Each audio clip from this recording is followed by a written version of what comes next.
बिस्मिल्लाहिर्रहमानिर्रहीम। अस्सलामुअलैकुम। जिससे चाहेंगे उससे शादी होकर रहेगी।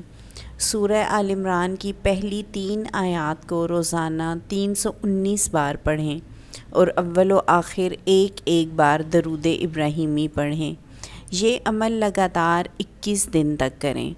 आपने ये अमल 21 दिन तक लगातार करते रहना है। सूरह आल इमरान की पहली 3 आयत को आपने 319 दफ़ा रोज़ाना पढ़ना है।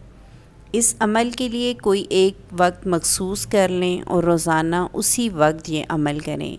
यानी अगर आपने पहले दिन ज़ोहर के बाद ये अमल किया है तो 21 दिन तक ज़ोहर के बाद ही ये अमल करें। अगर आपने ज़ोहर के बाद किया, मग़रिब के बाद किया तो आपको 21 दिन तक मग़रिब के बाद ही करना पड़ेगा। इंशाअल्लाह इस अमल की बरकत से पसंद की शादी में जो रुकावट है वो ख़त्म हो जाएगी। नहायत ही आज़मूदा अमल है। लड़की मखसूस अयाम में ये अमल ना करे और पाक होने के बाद गिनती पूरी कर ले, यानी 21 दिन पूरे कर ले। जज़ाकल्लाह।